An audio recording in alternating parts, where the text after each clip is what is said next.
Warning: the following audio may contain coarse language, as well as discussion of material that may not be suitable for younger audiences. Listener discretion is advised. Also, we may spoil just about anything that pops into our heads. We hope you enjoy.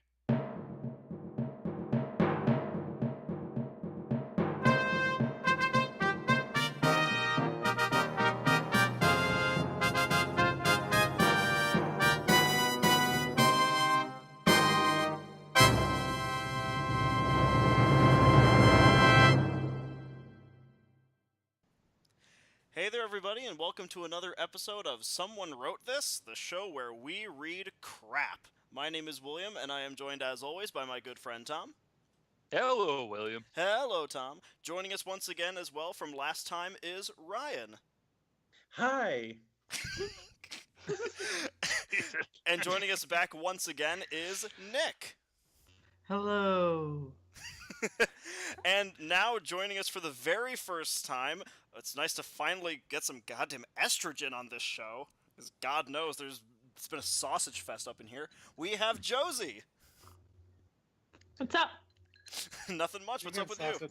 I'm literally looking at a piece of sausage that was in a pizza box out here. So some of us more than others. All right, then. Some of us more than others. So we're going to pick it up from where we left off the last time with episode 7 of All the King's Horses, part 2. And as is typical for this show, the newest member of the cast does the first reading. So, Josie, whenever you are ready, you can go ahead and start with Chapter 5. Sure. Where am I starting? Okay. Marissa walked into town alone. Man. You gotta read, like, the Chapter 5, Day 4 thing, because that's also equally stupid. She's automatic. We need setting. We need place setting and is very time and important. place and time. Shouldn't everybody...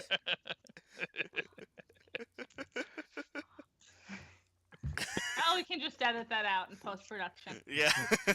I'm not gonna edit this out. We wear our mistakes proudly. Okay. Yep. Take 2. Yes. Chapter 5, Day 4. Just before noon. Day 5, Wait, early what? morning. What? I'm reading this. What am I... We have... I'm reading the list. Yeah, I know. I know, I'm commenting on the list, and it just skips day 4 just before noon on to day 5 early morning. We don't care about day 4 afternoon. It's telling us that It's been fun, guys. I'll catch you next time. What happened? We never find out, Nick. I'm so glad that we had to start here.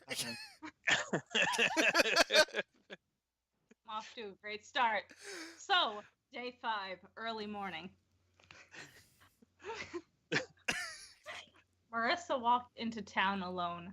She was tired of people trying to cheer her up. Her parents were dead, and no amount of fun was going to change that. After a little I can't take you anywhere. After a little wandering, she found herself outside the church. After looking at the white Gothic stone exterior, she pulled open the door and walked in. Oh yeah, there's a lot of whiteness in this particular story too, for some reason. Is this whole town white? the only colors that the author knows are black, white, and every so often red. But mostly white. We're not sure if it's a subtle allusion to fascism or not, but take it as you will. I'm thinking they're a little Vichy. But also background on her parents being dead. We definitely need background on that. Like, from what I vaguely remember from the first part of this story, like, they were beamed essentially, like, right in front of enemy fire. Yeah. So they appeared and were just straight up shot in front of Marissa. So she's like a teenager about her parents now. In enemy fire. Yeah. The what? Like they could have beamed them anywhere onto the planet, but it was like right in the one place that was open. I do remember the father George Earl getting beamed directly in front of the enemy's gun. Yeah. My dad had a friend that went that way. It's really sudden. Oopsie. Yeah. Anyway, Josie, continue. The entryway was paneled in a yellow gold wood, and the floor was a white and black chessboard pattern. Marissa continued through it to the sanctuary. Okay. Each arch was gilded with gold, and stars sparkled on it. Her eyes were pulled down to the stained glass windows. A shepherd carrying a lamb adorned one, a lady holding a baby with a halo another. Finally, her attention was drawn to the altar. It's really losing me with this obscure symbolism. I mean,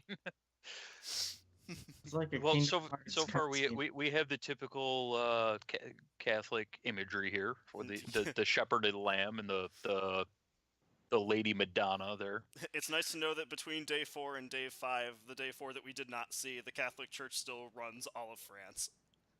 Lady Madonna, hands at your feet.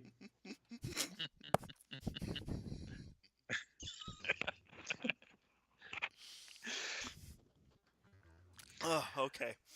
Okay. Shall we continue? Okay. Should I read? This is my favorite line that I've seen so far, so should I read this next little bit here? Go, Take it away. Okay. go for it. It was backed with a house-like facade That's with not, 6 candles on it. that's not how that works. It really is not. This facade resembled quite strongly what facades actually are in real life.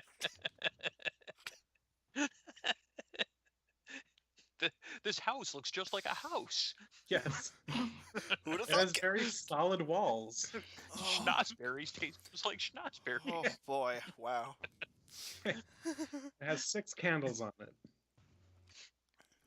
A robed man was encased in its center, and it was flanked by angels. 3 chairs were arranged below it.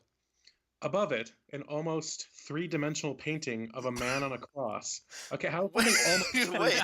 You get Wait a almost minute. 3 dimension, 2.5D. There's just a bunch of paint on it. It's like it's like what do they call that shit that where they it's like it's not a fresco, but what is it when they like they scrape the paint on with a knife and it's like all bumpy and shit? I don't know. I get. Yeah. Well, I, anyway, know what you that I is know what you mean. that's not Yeah. almost dimensional. Oh boy. Painting of a man. I wonder who the man on the cross is. I hate when they're being so vague. It's Dumbledore. It's the guy from Life of Brian. Who crucified me, you motherfuckers? Fuck ooh, Pharisees, och.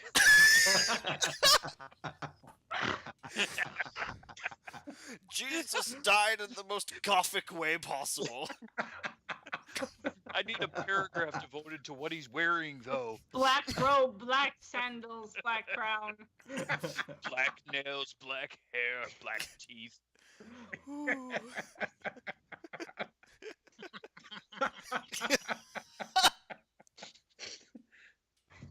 Ebony Darkness Dementia Jesus Way. Amen. Ooh. Amen. Anyway, continue. We're not going to finish at this rate.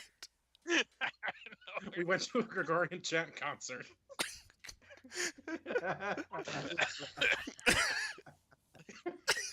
Then Judas and I Frenched.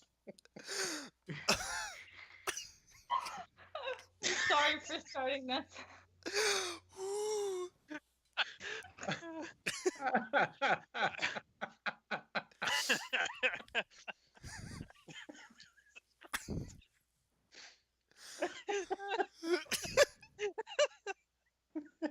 Okay.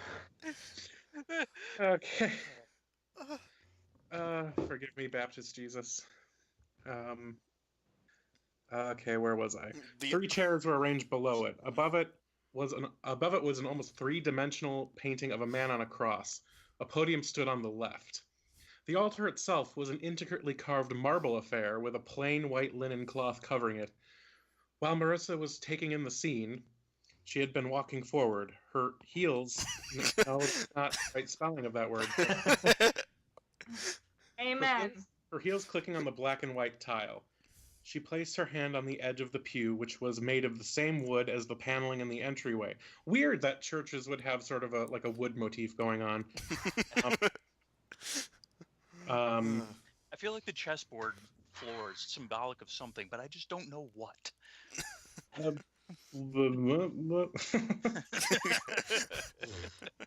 She pulled down the kneeler and kneeled in the pew. Oh, did she? Is Yeah. that what it's called? Then while she was kneeling, I remembering the guess. gesture. She kneeled on the kneeler and looked at the house-like facade. Then, remembering a gesture that she had once seen her mother do in the ship's chapel, she did the sign of the cross. As she kneeled, Marissa's tears flowed. She remembered how her mother always insisted that she say her prayers before she went to bed. She remembered her mother's laughter at her father's jokes. She remembered her father's cooking on camping trips. She remembered hiking and riding with her father in Yellowstone and Yosemite. She remembered the loss. Nick, why don't you take the next little bit? Now, I agree, that was a very bad comic, so... Suddenly, Marissa heard a man's voice say, "What troubles you, child?" She looked up to discover a man in his 60s dressed in white. He was wearing a simple gold Latin cross over his chest. As opposed white- to an English one? A white skull cap covered his head. Something about this man's expression, his kind expression, made Marissa willing to open up. Is that the Pope? Is she talking to the Pope? Like, Maybe Jesus came down off the cross. And it's just She slid over to allow the man to sit down and began to talk. A couple weeks ago, my parents were killed on some mission. They won't tell me where or how, because they're dead. only that.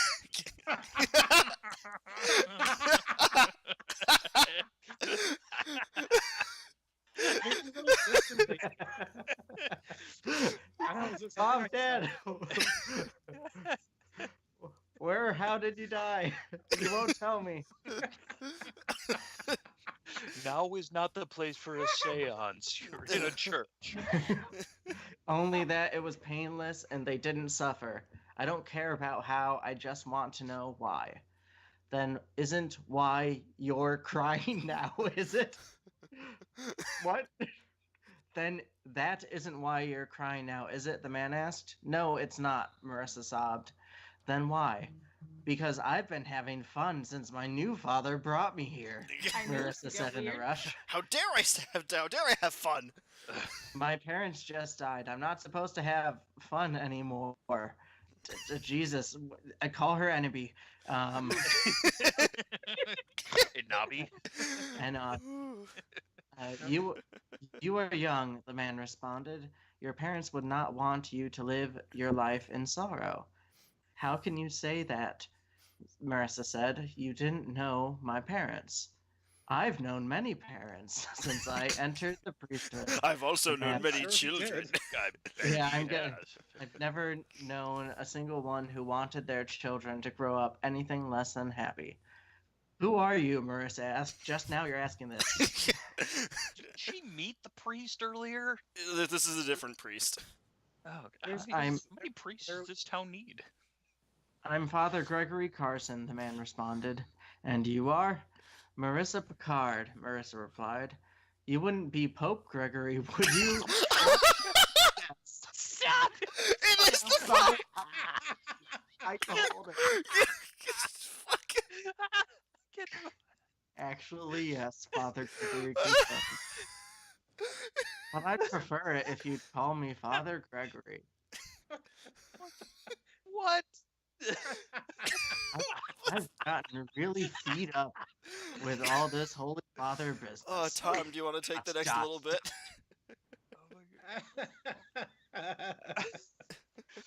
Oh, no, Tom, do you want to take over for a bit? Sure.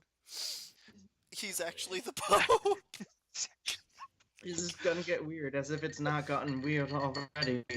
From behind him came Father Francis's voice, completing the thought. You just became Pope, not God. Father Francis. Oh, they're spelling Francis differently than they did before. Yeah. Oh, Dear God. anyway, wow. I know it's like rearranging the deck. Maybe that's Catholic humor for you. I don't know. Father Francis, have you met Marissa? The Pope said, turning back to the priest in the pew behind them. Her father and I are old acquaintances, Father Francis remarked. I should be going, Marissa said. Don't have anything, Marissa, the Pope said. Father Francis and I would like you to join us. In what? I don't want to be intruding, Marissa demurred. Is that a verb? I guess. I know you can. It's not even demurred. It's demurred. Demurred. Demurred. Marissa. Marissa Dun, dun, demurred. dun, dun, dun. I just angry. Ugh. You won't be, Father Francis responded. Gregory and I would enjoy the company. We've heard each other's stories so many times that we can finish them after the first sentence. It would be nice to have company as both a fresh audience and a source of stories. I really don't have much to tell, Marissa said. Nonsense, Father Francis responded. You spent your life on starships. Surely you have tales like none we earthbound priests do. Have you been to LaRue's, Marissa? Pope Gregory asked. No, Father, Marissa replied. Oh, good. She has so many So- fathers now. A pope, a priest, and a kid walk into a bar. Oh my god. Alright, I'll take over the next little bit here. Ugh. After eating lunch with the two priests, Marissa returned to the vineyard alone. So they just let the little girl go back home by herself? Like, no escort or anything? Well, Eh. they Also glad it culminated to a real substantial scene building up. Oh, you should come to lunch with us. And then after lunch, she You goes know. home. we're just Yeah. gonna skim over lunch with the Pope because yeah, That's It's not an not my- interesting story. it's not my dinner with Andre, but hey, you know, it's exciting. She figured that by now the captain had missed her. She was right. Marissa Amber, where have you been? You missed lunch, Jean-Luc Picard said, with the practiced sternness of a Starfleet captain as she moved to open the door. Her father was outside the door. Awesome. Marissa was surprised that she hadn't seen him standing there. Sorry, sir, Marissa said. Well, Marie left some sandwich materials for you, Jean-Luc said. I already ate, Marissa replied. Father Francis and Pope Gregory invited me to eat with them. And I'm supposed to believe that you ate lunch with the Holy Father? Jean-Luc responded in disbelief. And I suppose...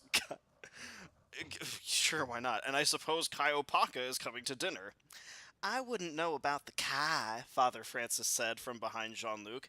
As for the Pope, however, I can confirm that. Oh, wait, that was Father Francis saying Yeah, that? yeah. I was like, what you doing there, William? So- Making a character Also, choice. I- He got Why- weird.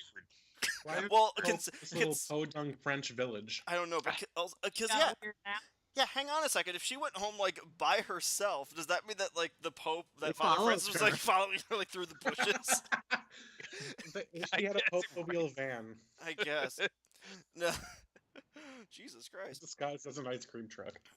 Oh my God. A lot of- It's a white van with just free candy painted on the side of it. Yeah, it's an unmarked van. Oh my God. Let's see. Father Francis, what brings you to the vineyard? Jean-Luc asked. I need more wine for Sunday masses, Father Francis said, and I was sure no one would believe that Marissa ate lunch with the Pope. She almost blew up fucking starships. Why is believing that she did lunch with the Pope so weird? He didn't factor into her 21-minute, 14-second Kobayashi Maru time. Fuck off. Point, Jean-Luc said. Marissa, Isabella wanted to talk to you. Ah, sir, Marissa responded, escaping into the house. She calls you sir, Father Francis said after the door closed behind Marissa. It's what she's comfortable with, Jean-Luc said, dismissing the subject. Now, what type of wine were you thinking of? Nothing expensive, just something... Josie, take over. Something red, because that's how communion works. Uh, That is okay. considering all the white shit that's in this story, I'm surprised it's not white wine. Well, red is another color for it in this story. That is true.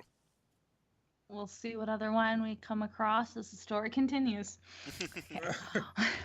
Marissa knocked on the door of the room which Isabel was staying. Enter, Isabel's voice said. She opened the door. The room Isabel was staying in was furnished in much the same way as Marissa's, but in pink instead of white. Nice change. It's white and red. Well, Ugh. Fucking shit. Isabel was arrayed on the bed like she had just plopped down. Her face had a dejected expression that extended the rest of her body. You look more depressed than I was, Marissa stated. What happened? Dick move, Marissa. You My look dad- terrible today. You look like shit, sis. What's up? Girl. My dad was just here, Isabella said. I gotta stay here another week until Richard's new school opens. Apparently, he doesn't think I can fend for myself, so he exiled me here. You could be exiled worse places, Marissa said. Rua Penta, for example, known through the galaxy as the aliens' graveyard. Rua Penta sounds like an STD. That was the prison planet in Star Trek 6. Oh, that's right. I'm gonna nerd out right there on you for a second. Are there 5 of them? The planets or the movies? No, Rua Penta. Like Penta as in 5, whatever. If I remember right, I think they pronounce it like Rura Penta.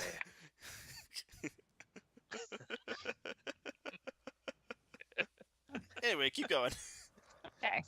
That might be an improvement, Isabel returned. The vineyard isn't so bad, Marissa said. The beds are comfortable. The food is excellent. Plus, you get to spend time with Renee, who obviously loves you. You really think Renee loves me? Isabel inquired. Did they not It's go on a date in the first part? I remember them being on a date. And Yeah. him being like flustered Yeah. about thinking about it. I get the feeling Yeah. they did more than just go on a date. But I am lost. Sorry, Marioni. Ooh. It's written on his face every time you enter the room, Marissa said.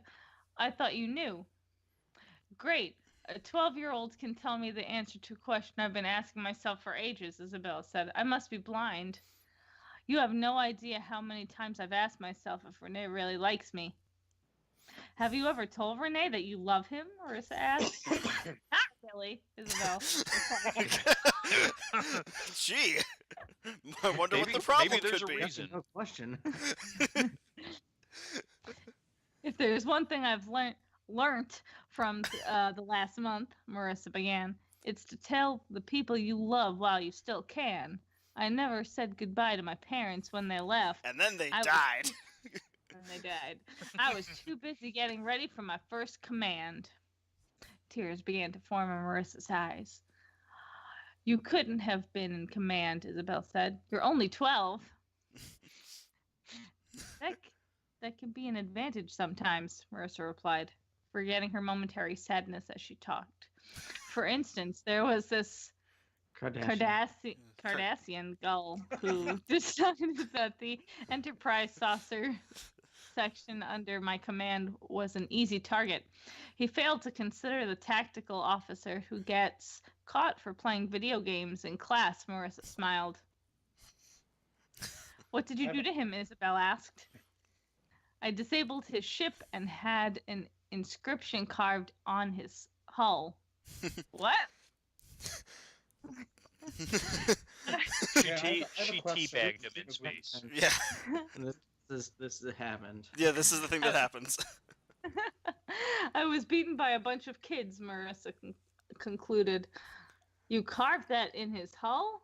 Isabel exclaimed. What possessed you to do that?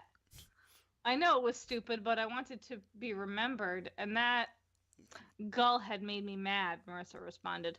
There was a knock on Isabel's open door. The two girls turned to find Renee standing in the doorway. It's time for us to go to the stables, Belle. I'll be right down, Renee, Isabel said. I have to change. All right, Okay. who was next after Josie was done? Was it Ryan? I think so. Yeah. But I have one question as long as I have the floor. Yes. Is You have the conch. Cardassian Gull married to Kanye West?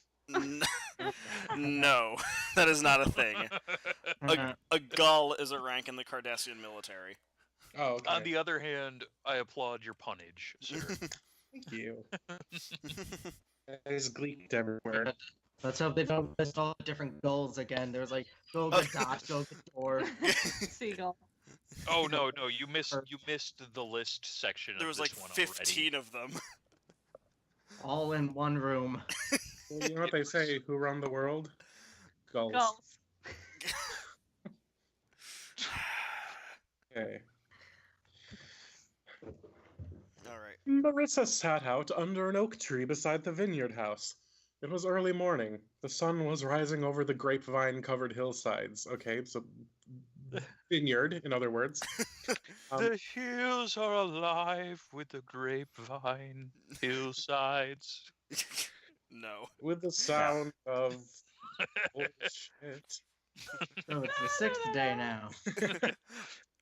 A light fog hugged the bases of the hills, making them seem to float. Just right in my mind's eye. She looked at Imagery. the golden It's glow not that- how fog works. She looked at the golden glow that ran along the hillsides with wonder. Okay, so is she looking at it with wonder, or are they running along the hillsides with wonder? I need to know. No. I don't They're know. wonderous hillsides. So Dear for author, I'm interpretation. confused by your word choice here. What is the proper interpretation of this piece? He's got a tour license on this. Oh God. Definitely not tour. Good morning, Marissa, Jean-Luc said as he came up beside her. What is he, a fucking spider? Chet out beside her. And frightened Isabella away.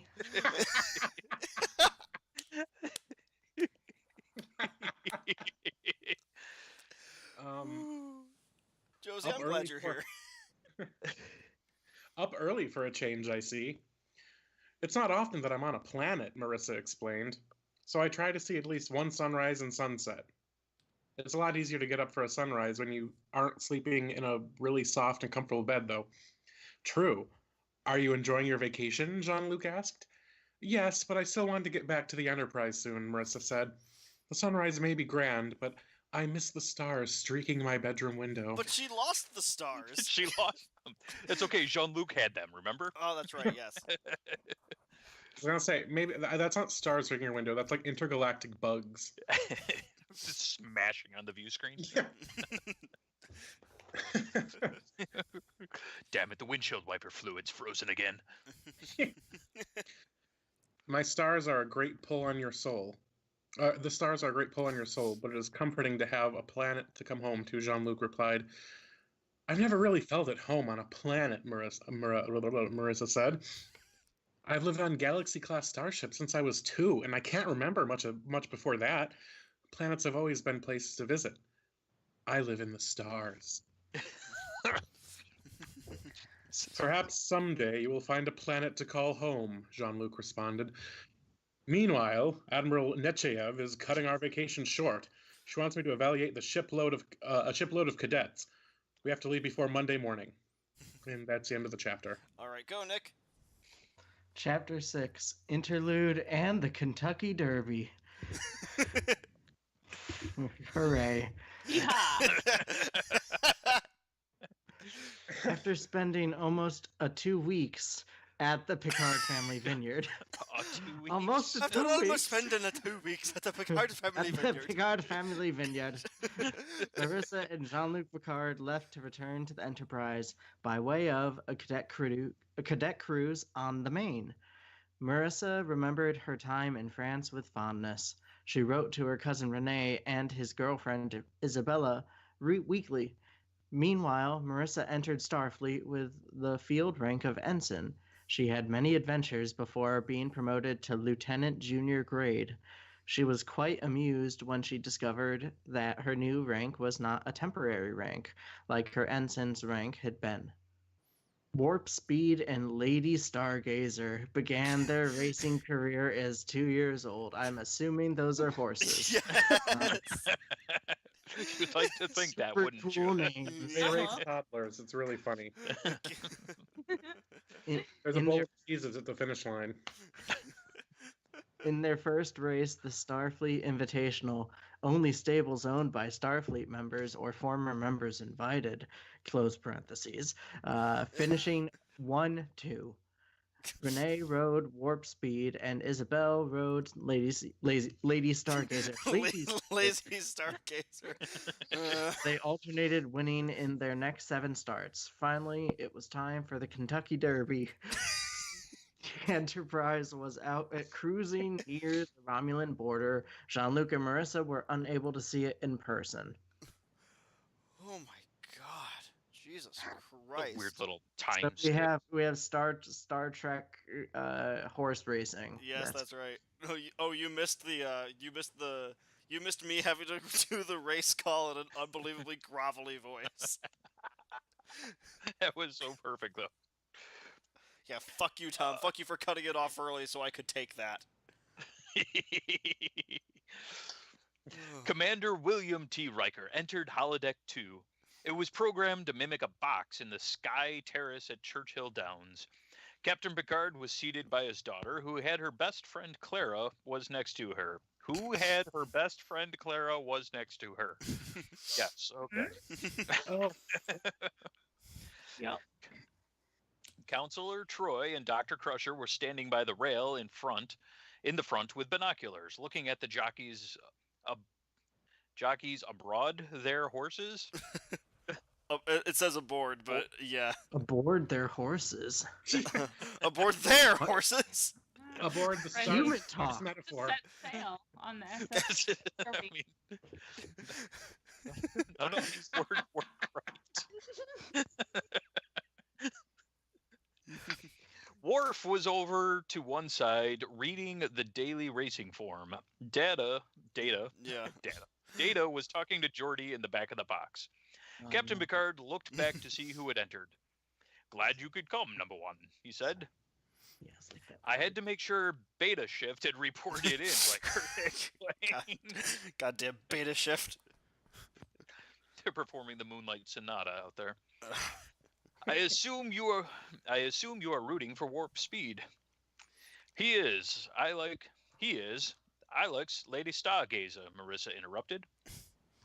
They both come from the same stables, Picard said. Why she favors Lady over their cousin's ride, I don't know. I've ridden Lady Stargazer, Marissa said. She's faster and Isabel is the better jockey. Is that your opinion? Picard asked. No, even Renee will tell you that Isabel is better, Marissa said. And you've seen Lady beat Warp. Worf, who do you favor? Riker asked. Warp and Worf. Code of honor from Collis Stables. Oh, Worf for the stated. love He of won the Santa Ana Derby. For I don't fuck's know. sake. I remember how that sounds. Rough. I remember. Do you want me to take it up from here? Do you want to take it from here? Sure, why not? This is a very long paragraph. Suddenly, trumpets began to play "My Old Kentucky Home." Okay, when They Dave, have Stephen Foster in 300 years. yeah, That's like Baroque music to them. when the tune ended, the horses began to stream onto the track. Mr. Data, and list of the horses as they come out, please. So that's why I gotta have a piss before you go racing. Yeah, in the post position is From the Stars from Calumet Farm. Data began. No wins in 5 starts. Dick. Jockey Ryan James is a 5-year veteran. How the hell did he make it to the Kentucky Derby? That's a great Yeah, question. he In hasn't the won se- in the last 5 games. the second gate is Quarterdeck Breed from Kirk Stables. He has 1 win in 6 starts. That's also not very good. Yeah, I mean, are these the only horses available in Starfleet anymore? I guess. They've only got 6 horses left on Earth. Jockey Servok won last year's Belmont Stakes aboard Vulcan's Glory. Cheating insignia out of the Triple Crown, Picard interrupted. I was unaware of any cheating on behalf of Ambassador Spock's horse, Data said. Never mind, Data. What the fuck is going on? Apparently, Good to know that. Good to know that Spock Spock was addicted to gambling, I think addicted that's, to ponies. is that an attempt at a joke? He started breeding horses during his Fanfare. I guess. Aye, sir, in Gate... There were only 6. Yeah. Aye, sir, in Gate 3 is Warp Speed from Stargazer Stables. He has won 4 of the last 8. Rene Picard is a first-year jockey. Romulan Dawn is in Gate 4. He has 2 wins and 7 starts. Neil Davidson from Silicon Stables is a 10-year veteran. I almost half expect there to start being descriptions about what all these fucking people are wearing, given how many there are. Viper from... Black horseshoes and a black saddle and black reins. And thus the list portion of the episode begins. Black heels as the horses race, listening to MCR. Their My manes Chemical dyed Romance. black. Yeah. Their eyes are black. The rider was none other than Dumbledore. Viper from Green Hill Farms in Gate 5, 3 wins, 8 starts, tip of the upper release, Rocky Jockey. Fuck this! Lady Stargazer from Stargazer Stables is the 6th gate. She has 4 wins and 8 This is why starts sports don't happen in books. and is the only filly in the field. Her jocker, Isabelle Boucher, is also a rookie. In the This is 7th why I gate asked if is... you really wanted to start reading this. I could tell didn't- Where this was I going. didn't know. Okay? In the 7th gate is Code of Honor, owned by the Klingon ambassador. Code of Honor has 2 wins and 4 starts. His jockey, Karath, is a 15-year veteran. Gate 8 holds Prime Director from Kansas State Farm. 4 wins, 4 starts. Joey Joe, fuck Joey Joe. Harriman Redemption, Todd 9-5. Kirkbane Stables, Ted Mark. What is going on? Ugh. Oh my gosh, it's called All the King's Horses. It's all the King's Get horses. to know Yeah. who all they are. Vengeful Return has scratched. Get out of there. Mr. Data, any interesting facts on the field? Picard asked. This, Nope, not a single one. I can't fucking It's take No. this. I just gave up. I'm sorry. I had to throw the white flag on that one. I couldn't read through all those descriptors. Okay, I'll pick up the baton from you, comrade. Well, no, hang on. It's Josie's turn. Oh, it is. Yeah, Okay. don't go out of order. No, I went. I went before Tom. Yeah. And then It was Tom went to Will, and then Josie, Ryan, back Nick, to- Tom, me. Josie, Ryan, Nick, Tom, me. Yeah. Yeah, that sounds about right. Yeah. Oh my god. All right. See, it was This- nice knowing you. So yeah, like, yeah, Mr. Data and changed 2 facts on the field and shit. Oh my god, I got lost after So that you're last. you're picking up at this is Okay, the yep. youngest field. Yeah. oh god. This is the youngest field of jockeys to be assembled in 100 years. The one guy's a The filly 15-year veteran. They're going by average.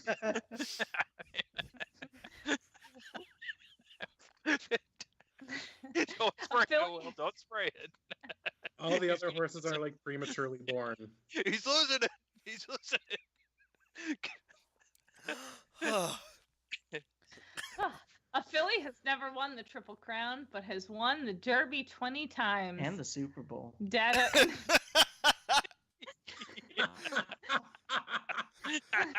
And while we're on the subject, fuck the Damn it. Patriots.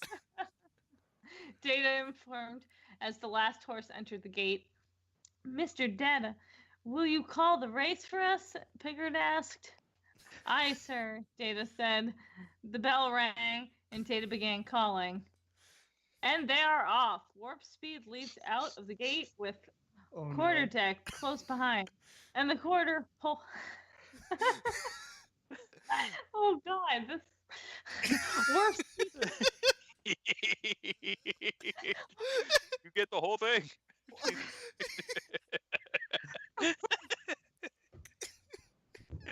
Warp Speed Make leads Will read it. Make Will Conflict read it. and close behind. Viper has failed to exit the gate. Ladies is coming on strong. Happens to the best of Warp us. Speed leads the battle for second, shaping up between quarterdeck, Romulan, and Lady. On the as they come down backstretch. Lady Stargazer pulls ahead of Romulan and Quarterdeck, who continue to fight it out for third. Code of Honor holds fifth with Directive, Harriman, and Kirk's fighting for sixth. Lady Stargazer pulls alongside Warp Speed as they enter the final turn. Neck and neck, they go around the turn.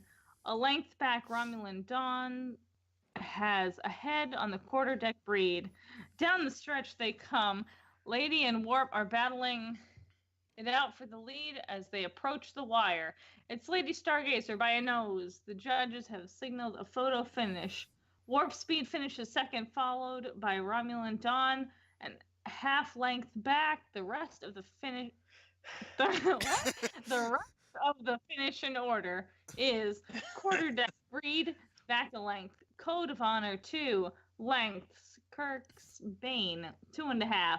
Harriman's Redemption 2 3/4. Prime Directive 2 5/8. From the start at 5 lengths. Viper failed to start. Excellent, Mr. Dick. Breakers in the back. God damn it! I had all my money on Viper.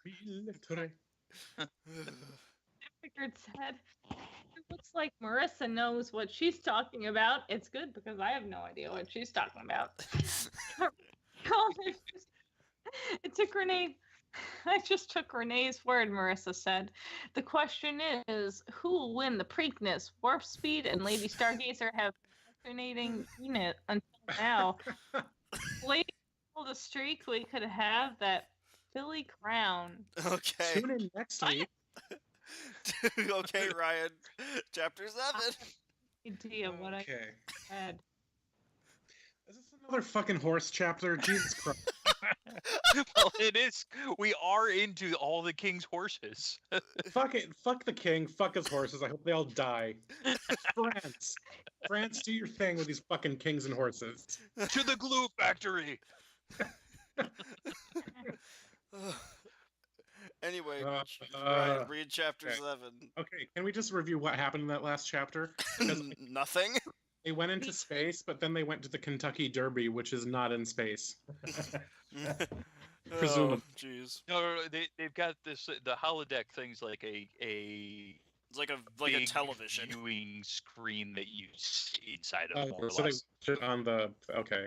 So Not we, at the Kentucky we Derby. listened to them watch TV. Yes, we Yes. listen to them watch Oh, TV. Fucking boring sport. Well, she described an entire episode earlier, so Ugh, Rick and Morty You did know it. doesn't what? get- At least you could make sense of that. Was stupid too in its own way. But like, Wait, but does that mean her lunch with the Pope was also a holodeck thing, or what did that actually happen? No, I guess that No, actually no, happened. now you're getting all deep levels of Matrix in here. Oh my god. no, I think she went to France and she like had lunch with the Pope. You know, like you do. In As small town. this I guess it's during the Avignon captivity. I suppose. Anyway, go ahead, Ryan.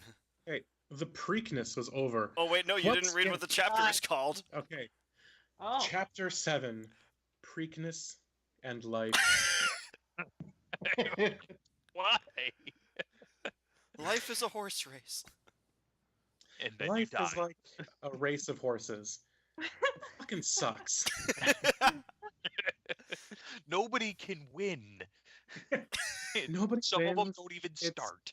It's ethically questionable. It's boring most of the time, and it's over too quick. Yes. So it's Okay. like really bad sex. And sometimes you have to put the horse down afterwards. I don't think I've ever had sex that bad. Almost. You're doing it wrong.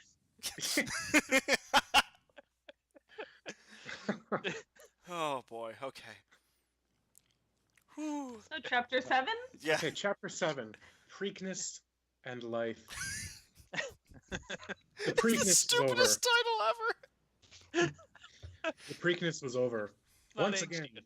Lady Stargazer and Warp Speed had finished 1-2. Isabel fingered the ring.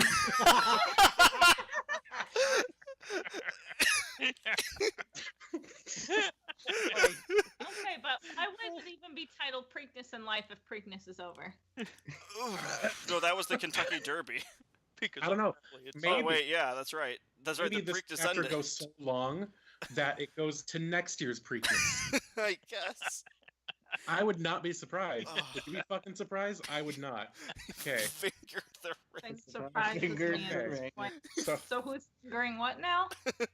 okay, so Renee is Uh, getting fingered. Okay. so Isabel is fingering the ring. Isabel fingered the ring that Renee had given her at the Derby as she watched the two horses being loaded in the transport, not into, in the transport.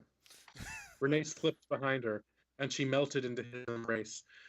I see my lady is basking in the glow of her victory, he whispered in Isabel's ear. Oh, sorry. I see my lady is basking. He whispered in Isabel's No, ear. thank you. I don't want this. I'd rather be with you than those reporters, Isabel replied. Have you told your father of your finish yet? No, I'm waiting until I get home. Is this shit not was it fucking not there? Have you told your father you finished? I made it 45 seconds, Dad.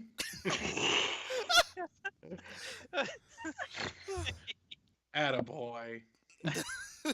Okay, wait. Okay, so wait. It's the most exciting 2 minutes in sports. Yeah. Okay, so his daughter was a jockey in the Kentucky Derby, and this stupid fucking asshole was at home. Yes. Like, oh, have fun at the Kentucky Derby, sweetie. Tell me how to do when you get home. That's not important. Or your mother and I will have dinner ready. It's meatloaf tonight. It's fucking stupid. Okay. Okay. I'd rather be with you than with those reporters, Isabel replied. Have you told your father of your finish yet? No, I'm waiting until I get home, Renee replied. Have you had dinner yet? Of course not. Course, as in, like, rough. He still hasn't figured He out how to still spell has that. not figured it. Like one time he got it right. One time. They'll get there. Of course not, He's Isabel 3 responded. stories in at this point, and at least a couple of revisions. That's true. Do you know of a good spot? It so happens that I have reservations for 2 at the County Fair Inn, Renee said. Planning ahead again? Isabel asked. Since the day after the Derby, Renee replied. Wait, Didn't they just leave from the Derby? or was that, what the fuck is the Preakness? I'm not an There's equestrian. 3 horses or races. It's the Derby, the Preakness, and the Belmont. Yes. Mm-hmm. Yeah. Then what did we just watch? Well, the Uh, Preakness. Horses. We didn't watch the Preakness. We watched the Kentucky Derby because Which they just happened decided to first, just gloss doesn't it? over the fact that the But Preakness the happened. chapter begins with Wait. the Preakness was Doesn't over. the Belmont and the Preakness come first and then the Derby? I Are we think. doing this backwards? I That don't know. sounds good. I don't know. Author, you are terrible. I at don't know. writing about horse We're racing. not from Saratoga Springs. We don't know these bougie Ooh. sports. Yes, we don't. We spend our time doing less decadent, degenerate things like reading horrible fan fiction that may or may not have goblin cock. I thought we were going to bring that up ever again. Sorry, give me like a little a censor beep. You seriously Beep. you seriously overestimate my editing skills, Ryan. No, the cock is in there now. Oh well. It was in a lot of other things too. Okay, the goblin cock was not the worst part of that story. Yes, it was. It was a pretty bad part of the story, but it was not the worst part of the story. Anyway, please continue. What Okay. was the worst part? Tell me they've got a horse named Lavender Labia. Yeah. Lavender Labia. Lavender Labia finished 2-3. Oh my god. Okay, Nick, I think it's your turn. Okay, from the balcony. Yes. Wait, I didn't Okay. finish that paragraph though. Oh, Oh, sorry. Since the day after the Derby, Renee replied, "Would you care to join me for dinner, Belle?" Certainly, Isabel replied. all right. Now it's Nick's turn. Okay. From the balcony in the church, Isabel remember that last night with Renee. How he had joked with her about her horse, The feel of his hand on hers, the look of love from across the table. The memories brought tears to her eyes as she looked at her fiance's coffin What the beside fuck? What? What just happened? Oh my god, what the fuck? How did Wait, we just go from what? like an Guessing all the king's engagement? horses and all the king's men couldn't put Renee back together again. from the from the balcony at the church. Remember the last night with Renee? Suddenly he's dead. Yeah. happened to Did that he wait? paint Did break? did There he was a- did he die like at the restaurant? Like did he I don't- choke on a hot dog? Was I this feel like there's a paragraph missing. There's no explanation. It just goes was from there like were the first 7.1 chapters of the story just in flashback maybe from a Belle different had person's perspective? maybe Is Isabel Isabel the had him for protagonist? dinner. I don't know. What Did the she f- Okay. cannibalize him at dinner? I mean, I just don't understand what the fuck is going on anymore. Okay, Just keep Isabel? A woman's voice said. Isabel turned to discover Renee's mother, Marie, dressed all in black. What are you doing up here? I had to come, Isabel started and trailed off. I know, We'll wait for that. alone on the balcony. I mean, I know. You and Renee were really close. But you didn't know that. You and your fiance were really close. But you didn't know that he loved her until Marissa had to fucking tell him about it. Marie said, then noticed the ring that Isabel had been fingering. There's a lot of fingering happening in this. A lot of fingering rings. I had no idea how close. When did Renee propose? After the Kentucky Derby. Wait, Isabel. wait a minute. So she didn't know that he loved her, and then like 2 days later they had a fucking race, and then he proposed. yes. And then he died at some point. And then at some Yeah. point, Live He's- fast, die young. Well, Right. then again, we didn't I see guess the. they'd ride hard and Then again, we didn't see the Preakness. What Fuck this So- story. He actually died because somebody cut the horse's brake lines. But, okay. he took the Okay. horse and a dead man's curve.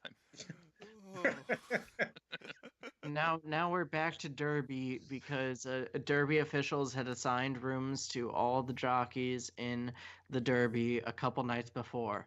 Renee and Isabel, still alive, had been paired up in the same room. Apparently in Kentucky, Renee was a girl's name, and they had assumed that both jockeys from Stargazer Stables were girls. Renee and Isabel were not complaining, ... except That's for the like fact basic that choir the band. Wait, so did we go back? we're back in time again Yeah. when Renee's still We're, No. alive. we're flashing apparently. forward and back over again. Yeah. What the fuck? What kind of Rose for Emily shit is this? I don't know. I think we're more into flowers for Algernon at this point. Oh fuck, my leg fell asleep.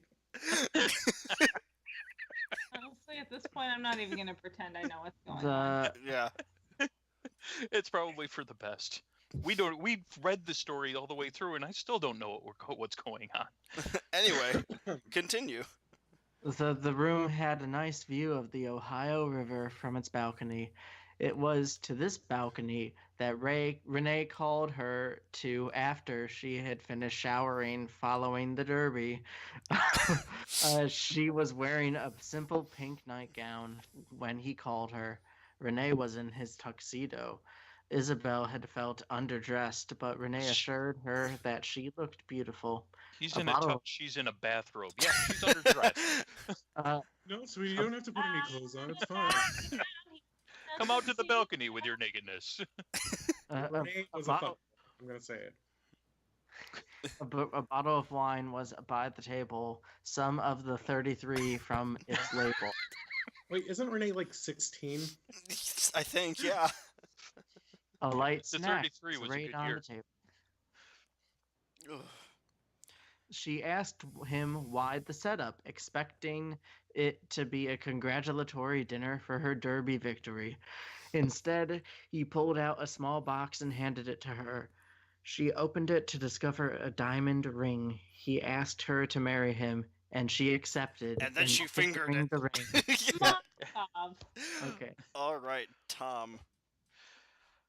And he never told me, Marie said, bringing Isabel back to the present.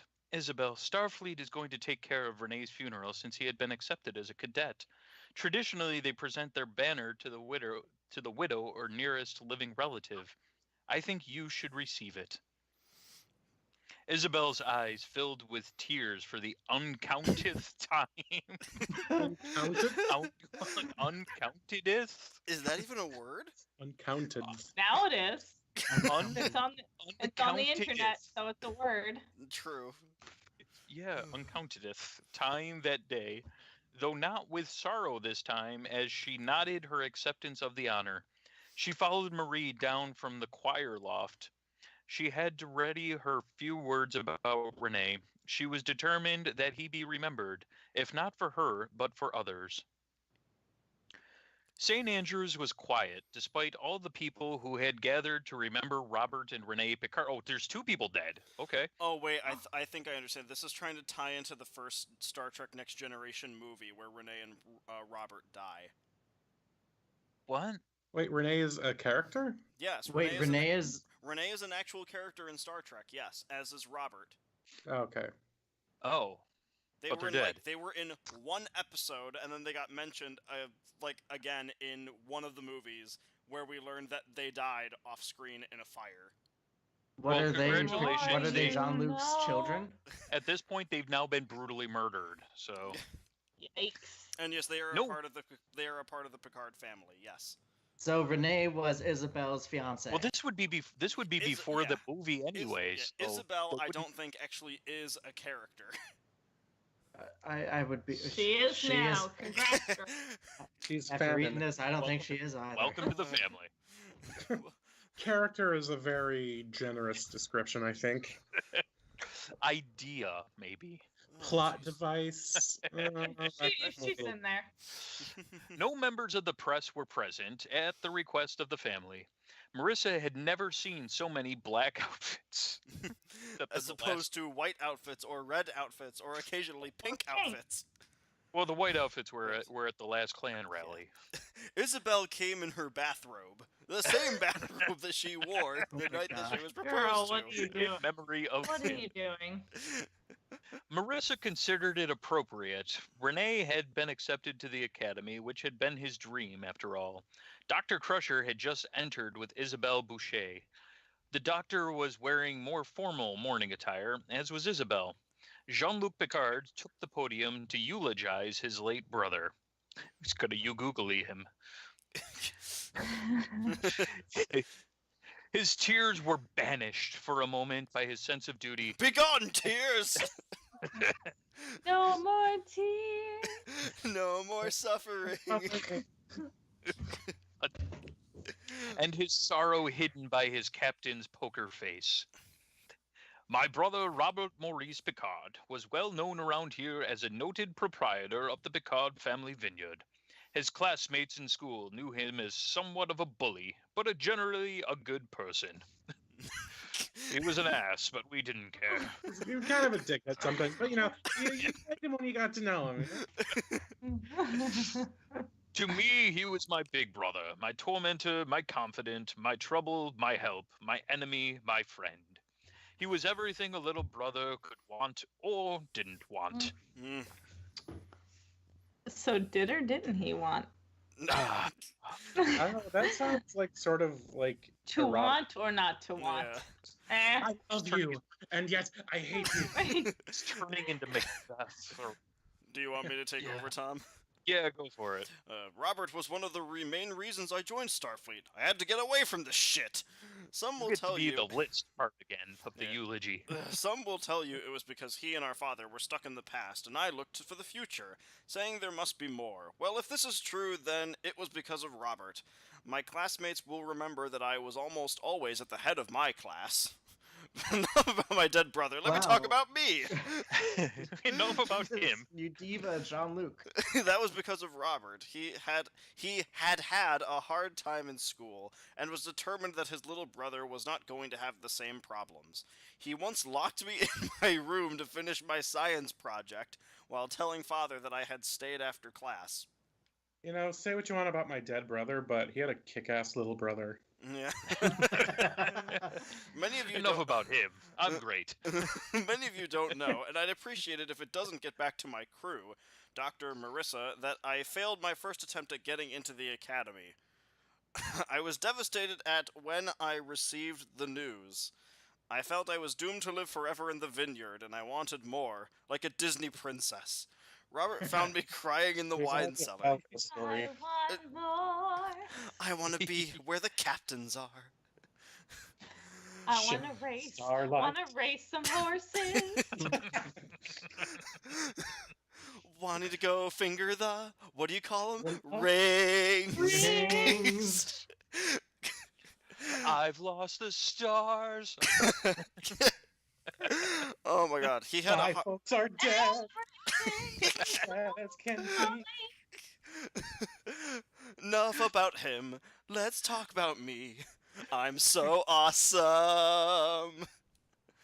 He had a hard time in school and was determined that his little brother was not going to have the same problems. Oh wait, I already read that.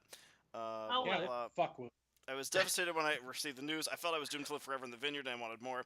Robert found me crying in the wine cellar, the tear-stained letter before me. He comforted Little me bitch. and encouraged me to try again the next year.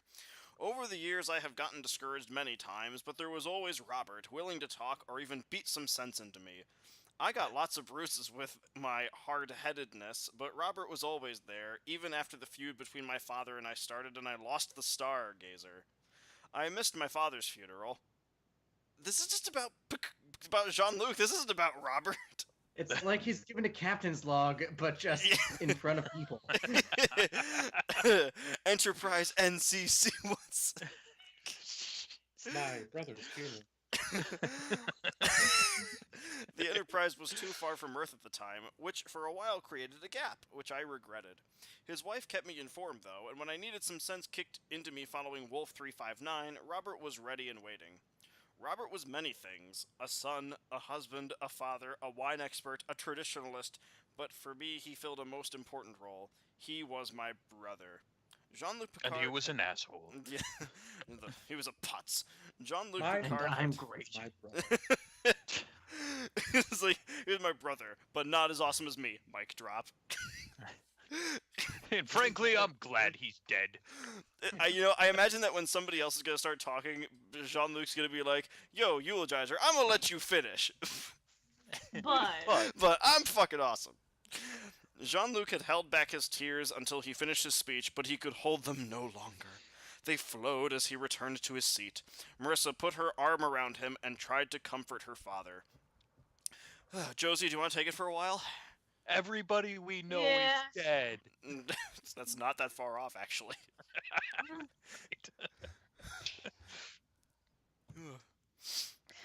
next, Isabel took the podium. She placed her handwritten note before her, took a deep breath, and began. Come back I'm not to the podium. sure. I'm not sure when I first met Renee. I loved him so much, you'd think I would know that. His mother had a picture of me stealing his pacifier, so I guess I've known him all my life. We grew up together. We shared our hopes, our dreams, our lives. The stars. Goddamn stars. And your Renee mom. wanted- Renee wanted to be a Starfleet officer ever since I can remember. He wanted to follow his uncle Jean-Luc to the stars, someday commanding his own starship, his own stargazer or enterprise. He had been accepted to the academy and was to begin this fall, but tragedy cut his life short. But we are not gathered here to remember the tragedy, and I know Renee would not want to be remembered that way. It's Renee because we didn't was bother Renee. writing in how he actually tragically died. He Wow. forgot the safe word.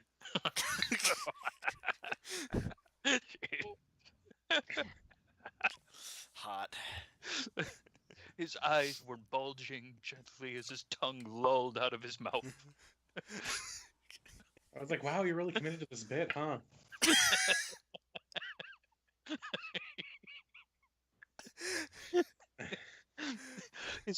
The purple matched the drapes. Oh, I- No, the drapes were white, probably. The drapes were white. His face was purple. Anyway. He made model starships and planned to major in engineering at the academy. He rode horses for Stargazer Stables. Abroad warp speed, he won 4 races and finished second in 6 more, most notably the Kentucky Derby and the Preakness. He Okay, roll. helped out- These cats by again. Shit. I almost forgot. Kirk Spain lost 12 out of 14 races. And Viper, who we don't talk about anymore. And Viper, who is now glue. R.I.P. in peace. The glue that is holding my beloved's casket together. Damn. He helped out his father in the vineyard and his mother in the kitchen. His French bread was the best I ever tasted. Renee it was also my bread? best friend and confidant. He helped me with my math, and I helped him with history. We shared secrets and stood up for one another. He was my boyfriend for 4 years and proposed to me after the Derby. He was always there for me. Now he is gone. I'll miss him. However, Surely Succinct. there was never a tale of such woe. Then Renee the equestrian and his equestrian hoe. However, I'll try not to remember the tragedy that took him away. I'll That try I've to remember mentioned the 3 dreamer who fell asleep looking at the stars, dreaming of starships and adventures. I'll remember the young man Astrid, his stallion who raced me and my horse across the field and around the track. I'll remember the games of tag and the swimming hole and telling of dreams around the fireplace, of the adventures we hoped to leave. Perhaps I'll be a little sad at the memory, but I'll remember the good times, the dreamer, the companion, and the friend. But you're still not as good as me, Jean-Luc Picard. Or his uncle, Jean-Luc. With that, Isabel broke down and cried. Jean-Luc got up and helped his late nephew's fiancée down from the podium to her seat next to Marissa. Damn. All right, Ryan. Isabel was there too. Fuck. Get... All right. Oh boy. God. Oh, this is a long one. Okay. We can let's break fuck it up as need be. No. Maybe. The mood at the vineyard was somber. Robert and Renee Picard had been buried at St. Andrew's Cemetery. Marie existed between bouts of tears. Existed between bouts of tears. So during the bouts of tears, she didn't exist at all. Welcome back, listeners. We've had a bit of a problem. Yeah, sorry about that. So I am going to pick up where I left off and read this, this chapter, trying very hard to pull at your heartstrings. But it has such stubby, inarticulate fingers that it's just kind of funny. Okay. The mood at the vineyard was somber. Robert and Renee Picard had been buried in St. Andrew's Cemetery. Marie existed between bouts of tears, and Jean-Luc wasn't much better. Little Teresa could not understand what had happened to her, and probably wouldn't remember her father or brother. Oh, so we just now mentioned that Renee had a kid. No. This is their. Oh no. Surprise. Renee had like a little sister. Oh, that's right. Yeah, Yeah, who was like 11 months or some shit at the beginning of the story. that's right. Right.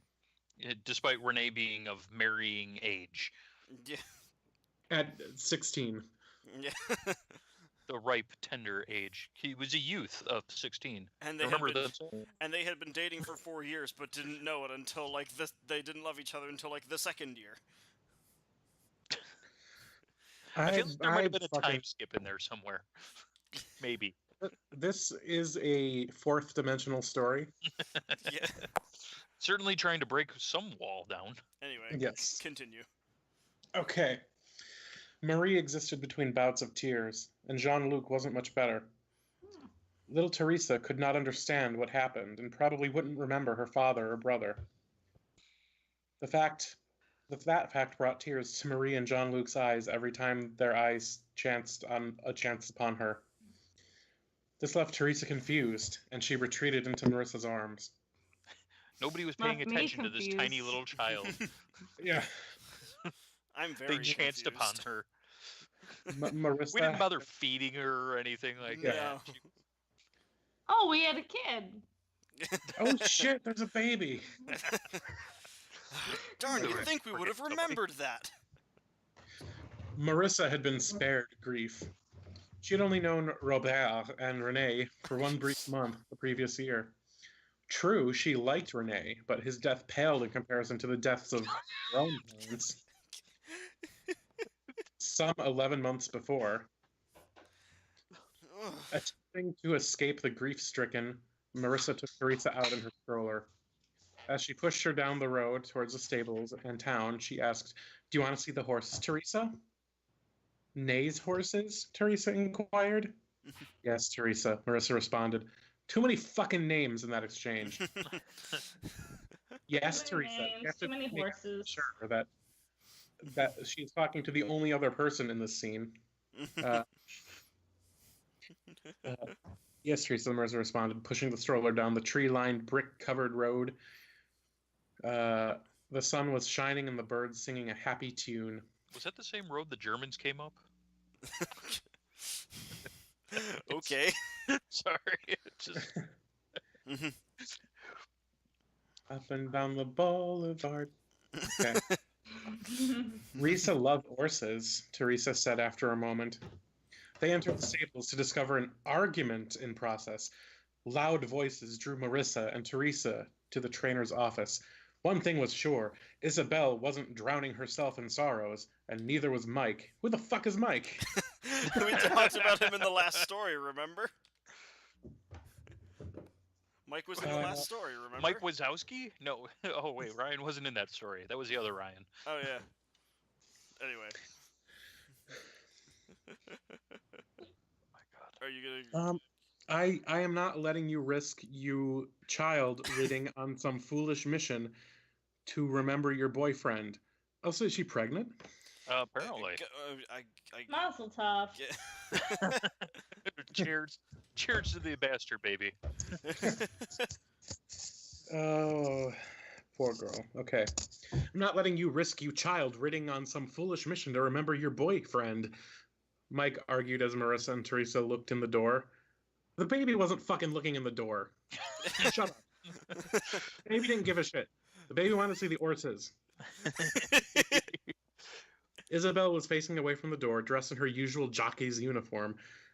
Mike was standing up behind his desk in his usual sweatshirt and jeans. Classy. Oh, wait, no, wait. Was Mike the grouchy guy who gave the, Oh, yeah, the Mike call? was a grouchy guy. Yeah. Yeah. That French name, Mike. Yeah. Sacre bleu, I am not letting you risk. Dr. Cruchet says that I should have no problem riding in the Belmont. Isabel replied. Dr. Cruchet is a starship doctor. She has no experience dealing with the rigors of horse racing. Why did you give Isabel the angry French accent? They're both French. They're angry French people. Yes. She has no experience dealing with the rigors of horse racing, Mike replied. I beg to differ, Marissa said as she leaned in the door frame. Marissa, when did you get here? Isabel asked, turning back to face her. The famous Ryan hiccup. I still got it. Okay, where the fuck is this shit now? Okay. Oh, yeah. About risking your child, Marissa responded, looking at her fingernails. I was like, I came here just as you were talking about risking your child. No big deal. Yeah, what's up with the apostrophe before risking? What are you abbreviating colloquially? No. You're just saying the word. I think he's air quoting risking your child. about Oh, your okay. Oh yeah, I didn't see. Yeah. I didn't see that Or last quote. child. Yeah. Yeah. I didn't see that last one. Yeah. Yeah. Just get an abortion and you can ride the child again. The horse again. Jesus Christ, Tom. Do they still have Roe v. Wade in the 2300s? I'm sure it's even more painless. It's not looking so good. If the Starship- Catholics have taken over France, That's true. Maybe it's been outlawed. Wait, is it Kentucky Derby in France now? I don't even know. Look, if they've got wire hangers, she's all set. Oh Lord. Anyway, continue. Like that. Okay. Okay. About now, as for the good doctor's experience with horse racing, starship doctors, by their very nature, must be prepared for anything, with a holodeck on ship especially. I don't know how many times I've injured myself on the holodeck riding horses, but I know my dad has been knocked off his horse a couple times. But she's never treated a pregnant jockey before, has she? Mike retorted. There's a first time for everything, Marissa said, but the doctor will not give an okay to do anything, even if there's even the slightest chance of harm. I know, she's kept me out of several missions, or at least tried to. Humph! I'm to bet that if Dr. Crusher had objected, Isabel wouldn't have told me about it until after the Belmont. Mike remarked. You're probably right, Isabel responded. Now can I switch to warp speed? Nick, go ahead and read for a little bit. Go ahead, Mike said, sitting back down in the chair. It will probably be easier to find a jockey for a possible Triple Crown winner anyway. Not that I think any of the current crop of free jockeys are any good. I'd rather have Marissa ride her. I am available, Marissa replied. Damn, Marissa, just trying to sneak your way into the crown. Fucking vulture. But somehow I think that you would prefer a jockey who wasn't in her first real race. I do know the horse, and I've had a lot of time on the holodeck racing. I do it to relieve stress. Close parentheses. I think you'd want more in a situation, though. They'll probably call me insane, but after what happened at the Preakness, I'm not going to use these jockeys. Mike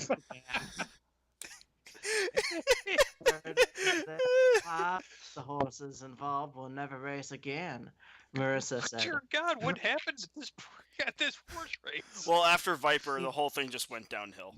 There's 2 dead jockeys and 5 dead horses. A pregnant lady. And a pregnant lady. Anyway, I take you I up on believe it your was offer there. syphilis. You'll ride Lady Stargazer. I expect that you will not disappoint me. I want one of those horses in the winning circle. That shouldn't be too hard, Marissa said. Isabel, who is left for us to worry about? 7 horses are currently scheduled, but in my opinion, Quarterdeck Breed is the only real threat. He won 3 out of the 8.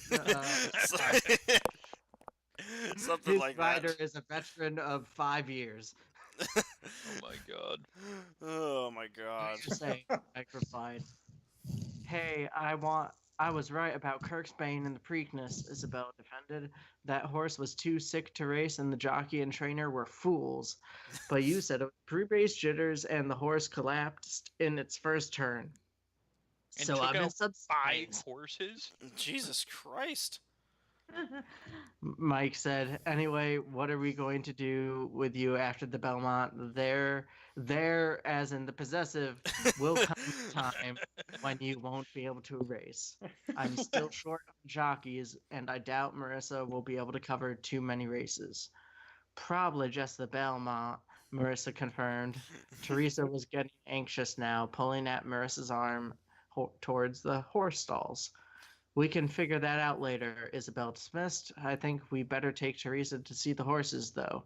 If we don't, she's liable to sneak out, and we'll find her hugging Macedonia's leg again. Isn't that dangerous? Marissa said. Yes, it's very dangerous. It's a full-grown horse and a toddler. Sure is. I mean, he could step on the poor girl without knowing. That's one way to weed out the cast a bit. I guess. Not Teresa. She's got those horses following her like newborn colts, Mike dismissed. I'm willing to bet she has several carrots for warp speed in that stroller. Teresa pulled out a carrot from behind her back and said, Risa love horses. Okay, chapter 8. Tom, go. Chapter 8, The Belmont. Fuck! I'm going to leave this off right when they start calling the race for you, Will. I hate you. I hate you. Marissa put on the jockey's uniform. Put on the jockey's uniform in the hastily assembled ladies' locker room.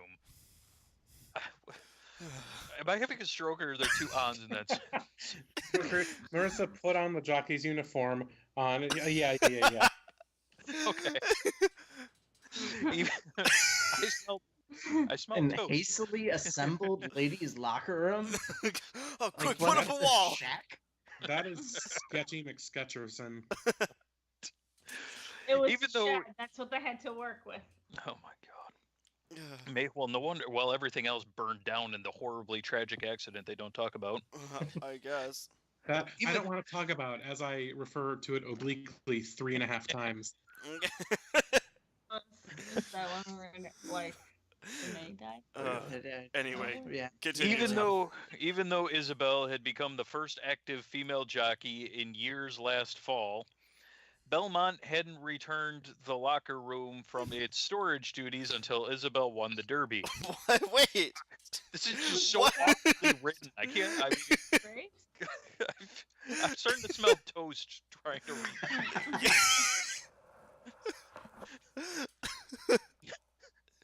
Marissa was quite nervous. She had not really expected Mike to let her ride Lady Stargazer, the Derby and Preakness winner. It was quite ridiculous.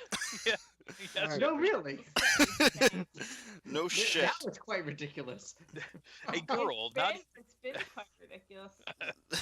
a girl, not even a teenager, riding a horse that had a chance at winning the Triple Crown. A girl who had never raced in a real race, riding a horse that was favored to win the race, or at least had been until Mike had announced the jockey change in the race that the horse was favored to race. Relax, On.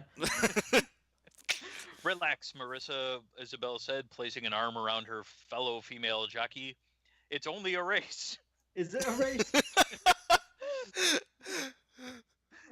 Only the last race in the Triple Crown, and I'm riding a horse that could win it, Marissa said, putting her helmet over her hair, which had been tightly braided up. I'm afraid I'll drop right off the horse. Or make like Viper and not even get out of the gate. The only Bad drop, bitch.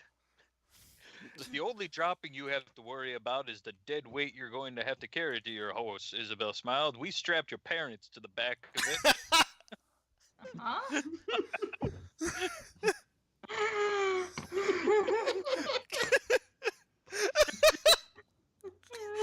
Wait, I missed something.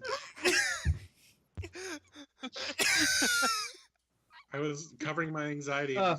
Sweet.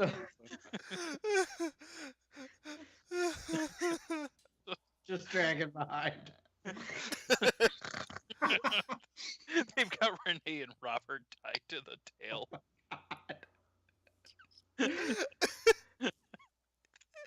For old time's sake.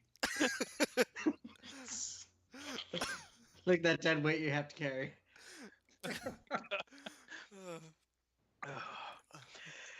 I see you've been working with Lady. You're good.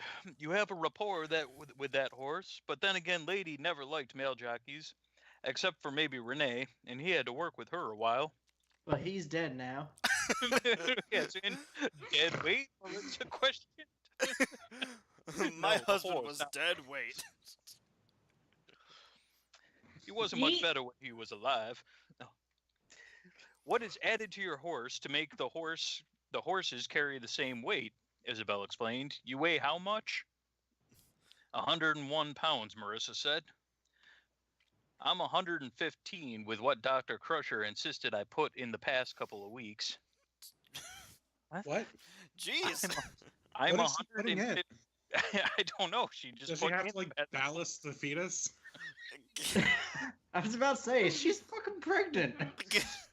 At 115, she only weighs 14 more pounds than an 11-year-old girl. Oh, Oh Jesus. boy. Isabel said She's a 112. 12-year-old.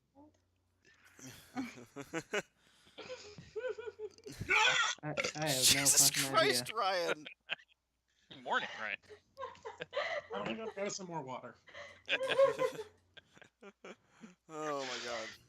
Fillies carry 121 pounds, Colts 126. That means you will carry 22 pounds of dead weight and I'll carry 11. I hope you can carry that much. How far? Marissa asked. Just from the weight room to the paddock, Isabel said. Now we better hurry if you want to beat the boys to the weight room. You don't want to go through what I did at the Starfleet Stakes. You won that race, didn't you? Marissa inquired as they exited the locker room. Yes, and I could have charged half of the jockeys with sexual harassment, Isabel replied. Renee and I were the Whoa. last. Oh, Jesus. Needs Jeez. more math. Renee and I were the last two jockeys to arrive, and we suffered several insults. Finally, Renee had had enough. He walked over to the Klingon jockey and asked him if he could barrow his dachak. His dick tag. If he could borrow his dachak. Where-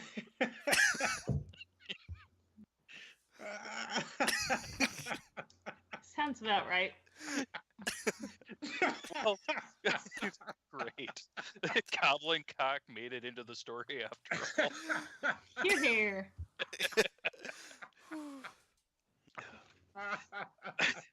When Korath replied, "Why don't you have your own knife?" he responded that he did, but his trainer wouldn't let him keep it around the horses. In any case, the plock, the plank, is that plank? The plock, I guess. I don't know. Plock. Sure, go with it. In the Calmut farm, Jersey had dishonored his. You've dishonored my decock. Pity. And Isabel tripped over the word parmakai, whatever that means, as though, and he, though a cut jersey would be appropriate. Okay. Just I- nod your head and go along Yeah. with it. Sure. Sure. Am I keep going or you want to pick up? Well, I'll pick up. The word means mate or the word means mate or beloved, Marissa explained. Then at Isabel's inquiring look, she continued, I've got a Klingon friend, Alexander Rozhenko. He'll be up in the box with the rest of the Enterprise command crew. So what did Renee do? Before he died, we tied him to the horse. well, while he was with Karath, the jockey from Calumet Farms left for his horse, Isabel said. Karath thought it was a shame.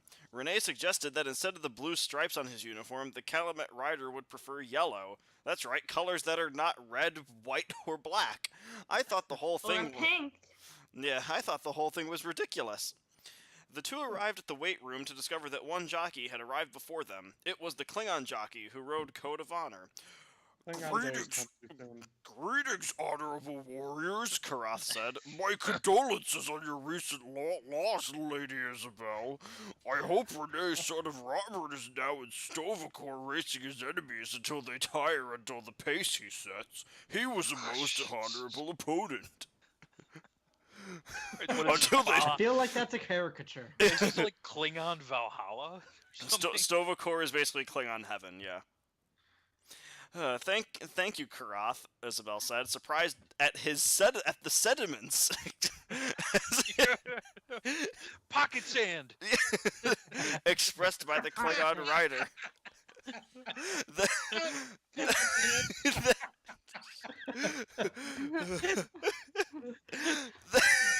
Are how sentimental. Oh, Jesus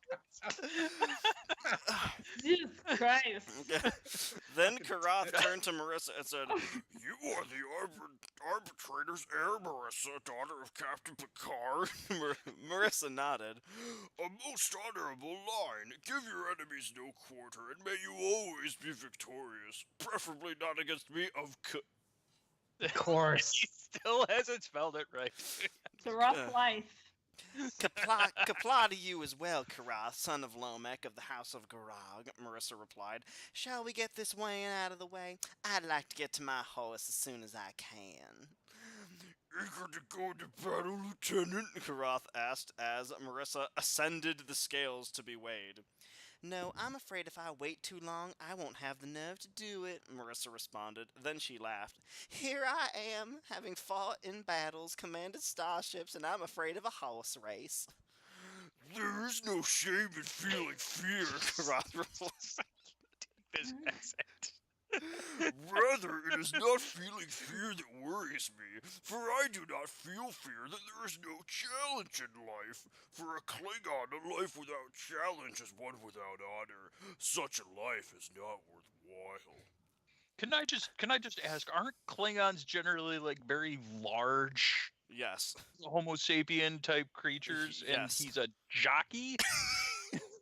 I'm just Gotta saying. be a big horse. It's like kind of like the mountain riding into battle or something. Yeah. How much dead weight does he have to carry on his I think they have to cut off one of the horse's legs to balance it out. And then tie that up to the end of the horse along with Renee and Robert. True, son of Lomek, Marissa said, getting down the scale and picking up her weights. I shall see you on the track. Kapla. That's the Klingon for goodbye, as far as I know from watching Star Trek. Marissa sat on the Lady Stargazer as they loaded her into Gate 7, which closed behind her, locking her in with her horse. That was one sentence without a comma. Isabel on warp speed was 2 gates closer to the post. To her inside was We'll Always Have Paris, written by a Beta Zeod. Not a Betazoid, but a Beta Zeod named Frere Draken. Friar Draken. Frere Draken. For Oh, so There's- it's a different It's order. their pope. So I was going to say we have the Benedictine monks now. There was no one on her outside. There was no one on her outside as a result of disaster caused by Kirk's Bane in the Preakness, which had ended the career of damn. 5 horses and killed 2, including Kirk's Bane. They finally Holy killed fuck! Kirk. Holy fuck! Well, I guess it's Is there keeping like it. a 5-horse pileup? I guess. Sounds like it. The gates opened and Marissa urged Lady Stargazer forward. Oh, thank God I'm not the one doing this horse call. Dot. Josie, do you want to take it? yeah, whatever. As far as I can tell, there's only like the epilogue after this, so we're actually Half- getting close to the end. Oh, Okay. Half of this story has been calling horse races. Jesus. yes. Okay. You can trim here.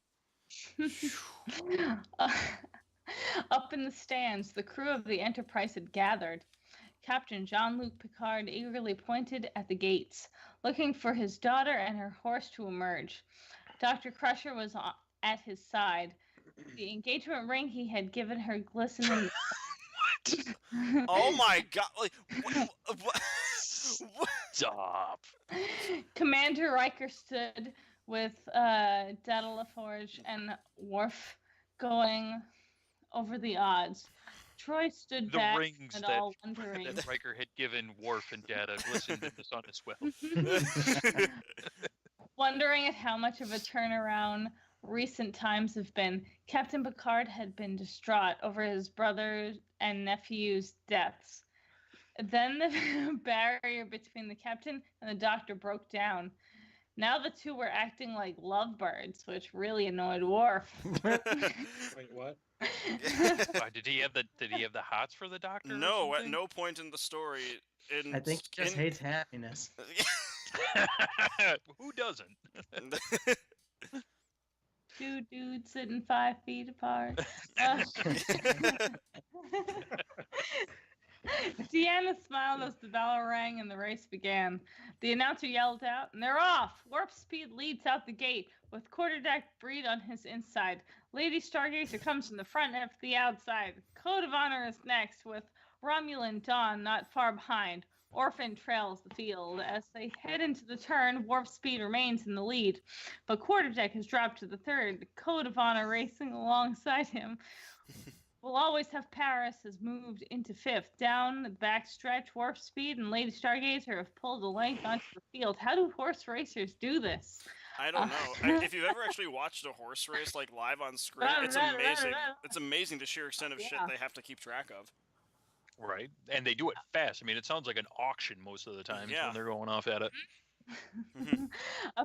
A battle is shaping up between Code of Honor and Quarterdeck, and they're neck and neck. And halfway down the stretch, Orphan is now fighting with Paris fifth. Romulan Dawn is fast fading fast into the final turn. Lady, I tried it didn't work. Lady takes first from Warp, who takes it back again. Code of Honor takes third firmly from Quarterdeck, and Quarterdeck Breed stumbles, but recovers. Oh, thank Down God. the stretch they go. Oh, And yeah. here comes Kirk's Bane with a shotgun.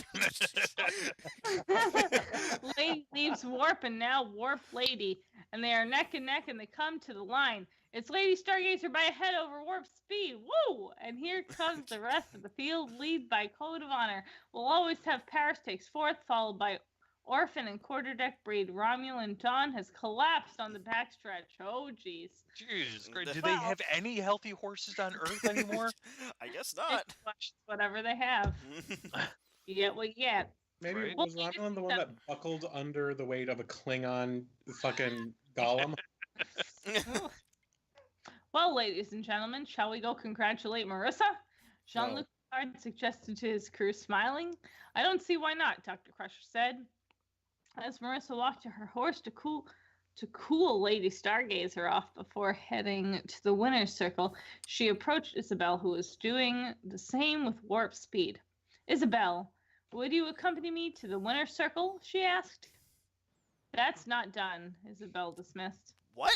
Not. What's not done? Well, Fuck off, little Marissa. You won even with all that dead weight husband I used to have on the back leg. You've Why carried not, my Marissa? Renee over the threshold.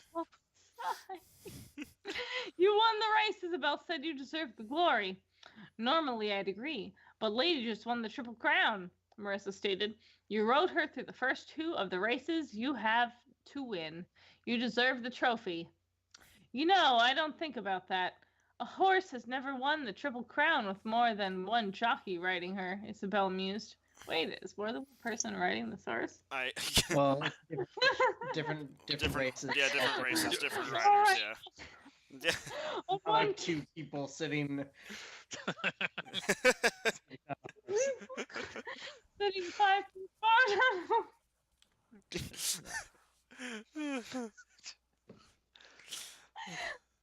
You know, I don't think about that. Horse has never won the Triple Crown with more than one jockey riding her, Isabel mused. All right, on one condition, you get me out of the winner's circle without having to run the press gauntlet.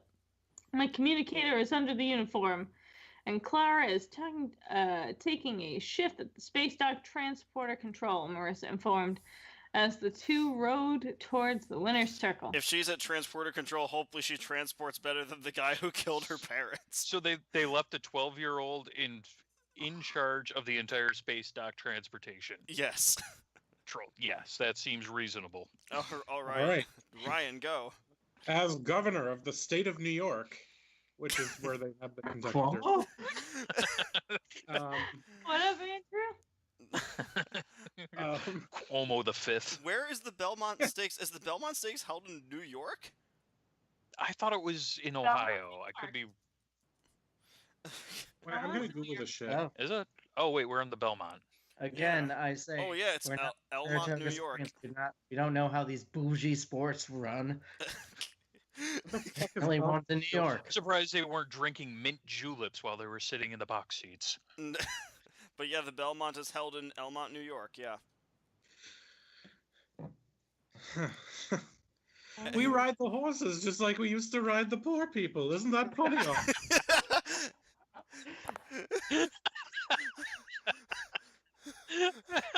And then, just like Kirk's Bane did with everyone, then we kill the poor people. Let them eat cake. But then we didn't have anybody to clean up all the horse shit. Okay. You had to make more. As poor governor of the people. state of New York. As governor of the state of New York, Excelsior, I guess. It gives me great pleasure to award Lady Stargazer of Stargazer Stables and her jockeys, Isabelle Boucher and Marissa Picard, this trophy for winning the Belmont Stakes and the Triple Crown. A tall man proclaimed. One Andrew Cuomo the 15th. The whole state of New York is proud to host this race every year. The whole state doesn't host it. What the fuck are you talking about? The elitist 1% host. Yes, the people that like have a vat of like prole blood to get their strength from. Jesus. They have to sleep in a coffin with their native soil in it.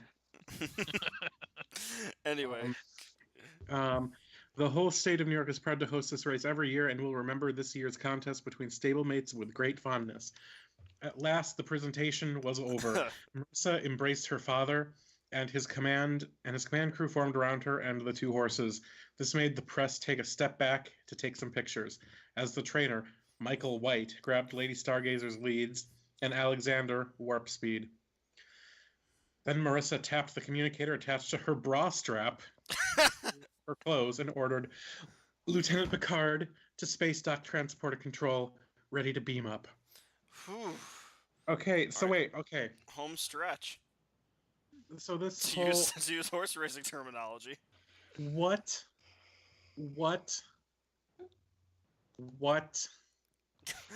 Yes? What was the main... Was this being led up to? In any, like, what conflict did this ameliorate? Well, it filled the gap that we fuck had if I there know. earlier between Ugh. the things that we were really confused about earlier. Jesus Christ. And that's all I know. Wow. Jesus Christ. Dear God. So this is a story in which time sometimes moves forward. And sometimes it goes But back. sometimes it doesn't. And sometimes it goes back, and then sometimes it goes forward again, and sometimes it just skips stuff. Well, It's like, Yeah, this is- And you so- like sometimes important your disasters. fiance dies and we skip the whole, And then you tie him up to the back leg, and then you just... And 5 yeehaw. horses die. oh god, that's like die. a really horrible way to do the just married thing with the cans behind the car. just Wait. caskets bouncing Almost one married. first. Thunk, thunk, thunk, thunk. Jesus Christ. They have just buried written on the back of the horse.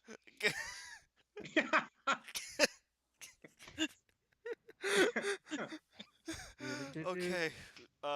Ryan, do you want to read a little more of the epilogue?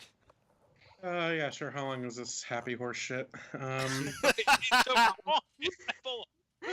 getting there. We're almost there. We're almost there, Tom. We're almost there. Great God Almighty. Okay, I'll read till the next paragraph breaks. Yeah, and then this next turn. Epilogue. Return to normal. Clara watched as the two horses and the former Enterprise staff materialized on her pad. The 11-year-old ensign had volunteered for the shift at the space dock. She really didn't expect to get an assignment or even duty time. Duty time would help her when her father Wait a got minute, hang on. She just said the 11-year-old ensign, but when she was talking to the people to beam up, she said Lieutenant Picard. Maybe that's Well, Oh, wait, it's a different character. Sorry. It's a different Yeah, this character. is Clara. Jesus yeah, Christ. Will. Get with it. Well, Doing. fucking, the Picard girl's still only like 12, Yeah, exactly. and apparently a full lieutenant because this Children operates on right now. anime time or something. I really want to know more about this author. I don't. I really do. Well, we know that he went to, what was it, like Radford University or something like that? It's a Oh, was he a college prestige. student when he wrote this? Or Yeah. probably, yeah. This is like very badly repurposed My Little Pony fanfic, isn't it? I remember him saying something about writing Thanks, this in that's what I was study, thinking. which sounds like he was still in high school when he was My originally little trying to write brownie. this. Anyway. My dear fiance. Okay, continue, Ryan. Uh, She really didn't expect to get an assignment or even duty time. Duty time would help her when her father got an assignment. She wanted to be of fuck. She wanted to be of some use on the next starship she was on. So when Marissa suggested that she inquire about substituting during Belmont, she jumped at the chance. True, she did miss the race, but she was sure that she'd be hearing about it from Marissa for years to come. Her relief had just arrived, so Clara yielded the controls after setting the location and joined the group on the pad. Captain Jean-Luc Picard ordered, "Beam us down, Chief." They materialized in the dark Stargazer stable's courtyard. Two young boys came out of the darkness. Jean, Francis, take Warp and Lady to their You stall. all right there? No. Okay. The trainer ordered, "I want both of them rubbed down and fed. I don't want to see you at the party until that's done." Wow, what a dickhead. Wait, so they just won the fucking Triple Crown, and they're like, "Clean these fucking horses, girls. Don't have fun until you do it." Wait, no, it's Jean and Francis. Did he just tell the captain and like this other Francis dude to go wash the horses? Well, is this Francis the same like Father Francis? I don't know, but who's Jean? I don't know. Now, I'm gonna let you finish. Is that Go Jean-Luc, watch these maybe? horses. Is Jean Jean-Luc? This is really. This is, If only there were more French names to choose from. this is exquisitely You terrible. have 3 names to choose from. Keep going. Okay. No, children washing horses. Washington. Maybe Yes, he was Mike. cracking the Yes, whip. Mike, John replied. "We won't let you down, sir," Francis said. "Don't call me sir." Mike replied, "You sound like damn cadets." As they walked down the dark, why are they putting up with this guy's shit? Do they work for him? I don't know. If somebody talked to me like that, I would punch them in the fucking throat. Like, Who even are you? yeah, like what the fuck is your problem, dude? Like, who's shitting your Cheerios this morning? Okay. As they walked down the darkened lane to the Picard vineyard, Clara and Alex. Who the fuck is Alexander? Alexander Rozhenko is another character in this. Oh, series. Rozhenko. Okay. Yeah, he's the Klingon kid. Yeah. Yeah, I'm glad they introduced him once and then referred to him by his first name, and the big Klingon fuck. Okay. As they walked down the darkened lane to the Picard vineyard, Claire and Alexander moved to Marissa's side. "Who is that, Marissa?" Claire inquired. Where did you father find him?" Alexander asked. "Where did you father find him?" "He's the trainer at the stables," Marissa replied. "He basically runs the stables." I don't know where Dad found him. "I believe I can answer that," Captain Picard said, appearing from behind them. I'm here now. Everybody sneak up on everybody. Dumbledore! "What are you doing, you motherfuckers?" Wouldn't you like to know? Exactly. God, all these fucking creepy parents pop on up being like, "I can answer your question, sir." They're all Tell like, me how to live my life.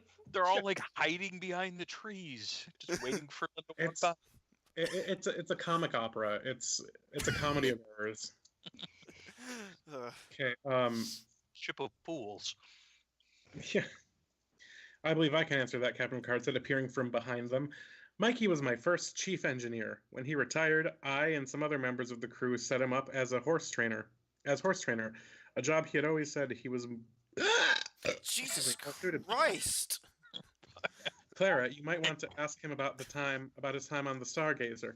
He doesn't get many young engineers close to France."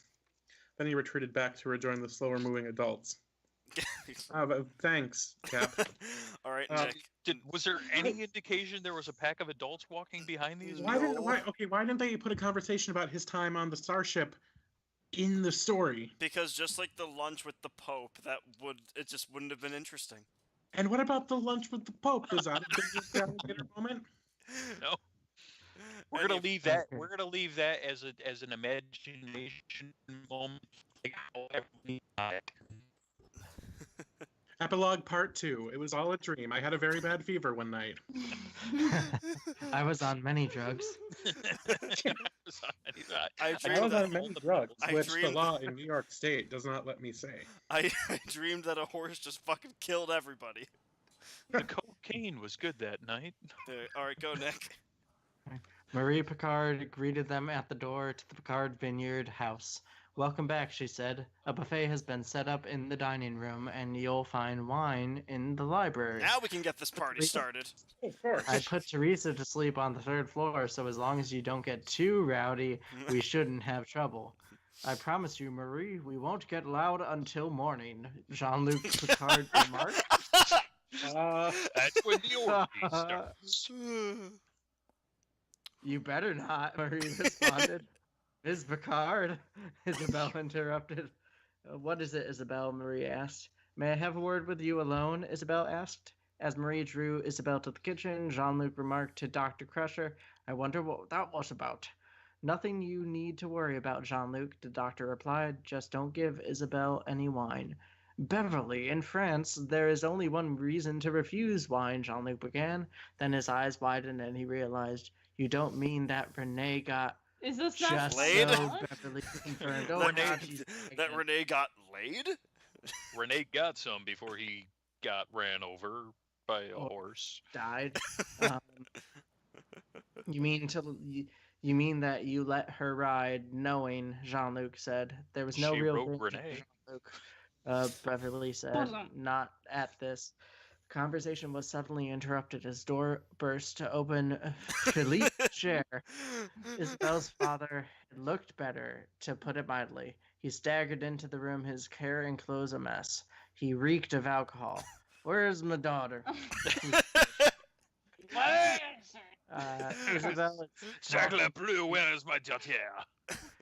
Isabel is talking to Marie in the kitchen, the captain said. But you are in no condition to go anywhere. Got to find out who dishonored her, Mr. Boucher said. Can't have too bad children. Louise would never have stood for it. He lunged for the kitchen, only to find himself sprawled over a coffee table. Nobody dishonored Isabel, Mike said, as Mr. Mike, why is Mike there? I thought they left him at the stables. Mike said as Mr. Boucher forced himself to stand. Or Boucher. Whatever. She Whatever. just got honored for winning the Triple Crown. The Triple Crown. They all float. Now, Mr. Boucher said, as pulled. Mr. Boucher said, as pulled a pamphlet out of his back pocket. It was titled "Dealing with the Early Stages of Pregnancy." He just has a pamphlet in his pocket. Early ages. of Really? pregnancy. Oh, you're pregnant? Mr. Boucher, she was engaged to Renee before he died, Marissa put in, approaching the drunken father, but she was restrained from getting too close by Commander Riker's arm. I never heard of such a thing, Mr. Boucher replied. You lie. What's At marriage? last, Isabel appeared in the kitchen doorway. She stared at her father, who could barely stand. Her eyes looked up at the ceiling, and then she spoke up, softly yet loud. Oh, fine. She does That not you can't do father. that. Isabel, he exclaimed, turning to face her. He took a few trembling steps towards her. Tell me it's not true. Tell me that that boy didn't dishonor my daughter. Renee was every bit a gentleman, Isabel said, but I am bearing his child, and we were engaged. Giggity. This really is a very Catholic France that doesn't Yeah, believe in premarital this is an interesting relations, point. apparently. You didn't. This is the this is the tension of this chapter. You didn't do it in Apparently. positions other than missionary, did You know, you? the best epilogues introduce all these new conflicts and ideas right before the end of the story. That's actually really good writing. Why didn't you tell me? It's good. It's good for the sequel hook. Oh, Why didn't you tell me, Mr. Boucher asked. Because I was afraid of your reaction, you drunk bastard, Isabel said. Renee wanted to announce our engagement right away, but I insisted we wait until at least after the Belmont. I was afraid you'd forbid it, force me to stay away from him. You're right, I forbid it, Mr. Boucher said. He's dead. Dead already. Whatever. Okay. YOLO. I don't want you forbid you to around. have relations with that dead boy. I don't But want you. Dad, I love him. Especially now that he's been tied up to the horse. He's so dark and pale now. I don't want you around the Picards or the stables. I can see I was wrong to let you work there. You'll come home with me right now, and you will not have that perverted Picard's baby. Well, He's already such a- learned to jacket in the womb. There's Such a good perfect alliteration right for there. having sex. Boy. You know, that thing that people have done for millions of years. Jesus. No, Isabella said, still softly. What did you say, Isabella DeLunca Boucher? Boucher? What kind of What middle kind of name is name? DeLunca? Is she Italian too? Like, God, so Isabel Uh, DeLunca Boucher. Mr. Isabella Boucher del said, Duca Pocere. his voice tinged with drunken anger. No, Isabel said, getting louder. I will not let you ruin my life. I've managed to salvage it after Renee's death.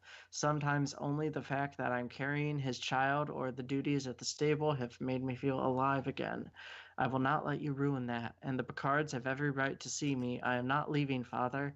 There is nothing you can do to stop that. don't tell me how to live my life. What's he gonna do? Get her ghost pregnant? Like, Isabel stood in the doorway, staring at her father, and the room descended into silence. Then Mr. Boucher broke the silence. Isabel, you're coming with me if I have to carry you. Not in the shape you're in, father, Isabel replied, you drunk bastard. She turned and walked into the dining room.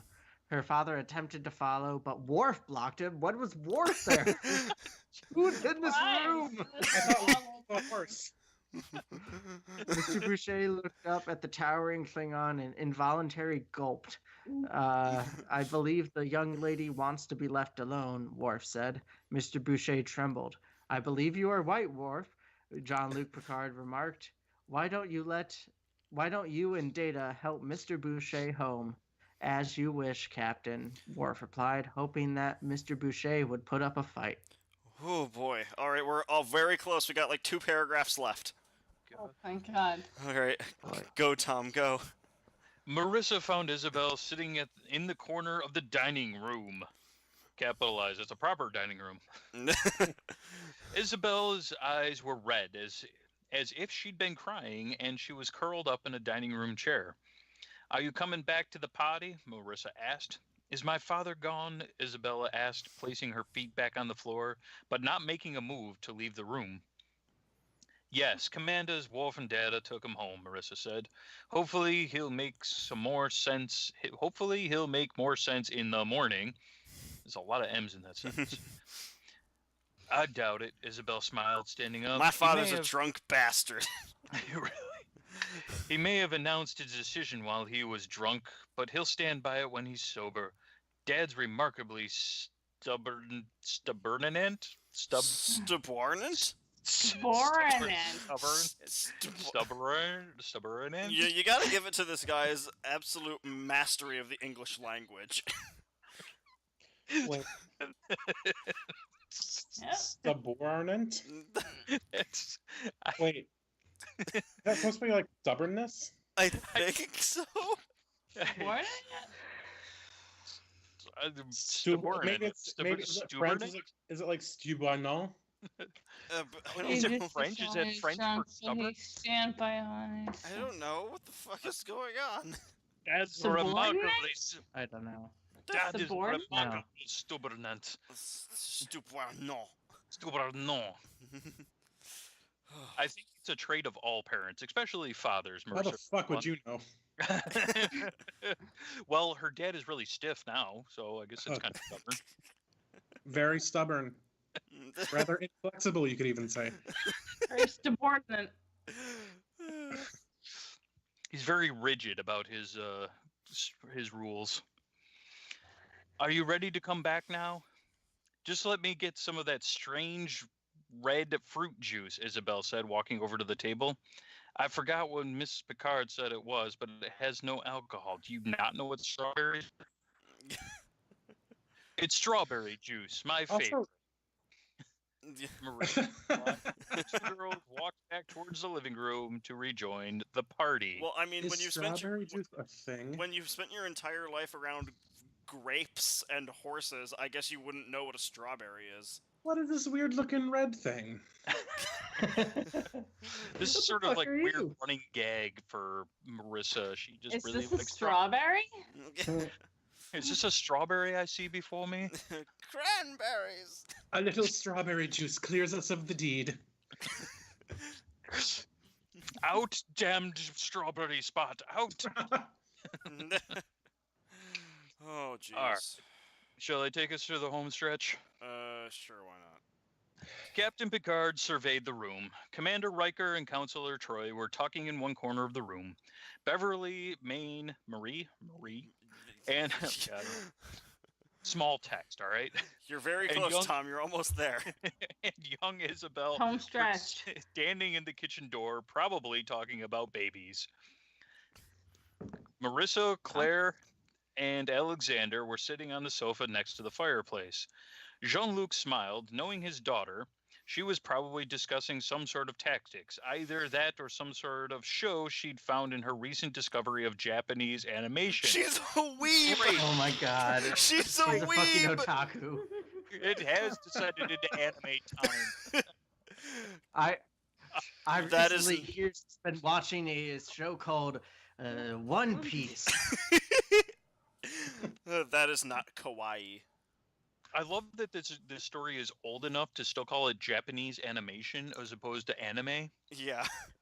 Maybe it's like trying to be like if you dug it up in like an old library, what does this Japanese style animation appear to be? Like Nani? yeah, not Nani. What animation did she find? Boku no Pico. let's, I was like Bible Black, but sure. some hentai or another. Yeah. Geordie LaForge was chatting with Mikey White, talking about the problems each had as a chief engineer on a starship. Worf and Data appeared at the doorway, having taken Isabel's father home. Data approached the captain. Captain, Commander Worf and I delivered Mr. Boucher home. Thank you for that, he said. Father Francis met us on the way over. He said he would take care of Mr. Boucher. Understood, Data. Jean-Luc Picard said. Then he turned to the room at large. He tapped on his wine glass, producing a loud chime, about a G above middle C. What? Oh wow. Someone went to music school. Will, is that a G? I think that's a G. I don't. Yeah. Yeah. Here, I've got a glass, sir. Huh? That's a C. That's a Yeah. C. Yeah. Ladies and gentlemen, I have an announcement. I need to take over the plot again. The room quieted and everyone turned to face the captain. On my way to our box at the Belmont, I ran into Admiral Nechayev. He began smiling. She informed me that Starfleet intends to commission a new enterprise. He paused for a moment for that to sink in. They intend to ask me to command her again, and I'd like all of my crew to join me. The official announcement and orders are due to arrive tomorrow, which will completely contradict what I just said. That's wonderful, Jean-Luc, the doctor replied. What class of ship do we get? LaForge inquired. She'll be a sovereign class, the second off the line, Jean-Luc Picard said, and he turned to the counselor with a twinkle in his eye. What is it with the twinkling shit? God, This he's is got not the star- first. This is He's not got the first stars time. in his eyes. This is not the so first they time that there's twinkle. been twinkling in the eye in the course of this series. Well, that's where he stores the stars. Yeah, right when Marissa lost them. Stars are in the eye of the beholder. Yeah. And, counselor, I'm not letting you drive it until you can fly it better than my daughter. The end. Wow. Oh, Oh boy. we made it, everyone. God damn. Holy shit.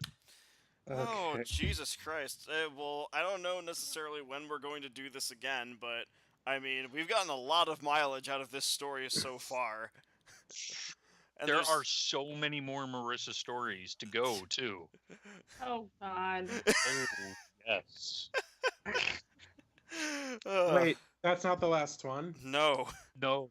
I think at Oh. last count, there's something like 25 to 30. Is he still Josie's writing? eyes just completely bulged. Is the next one Marissa explains it all?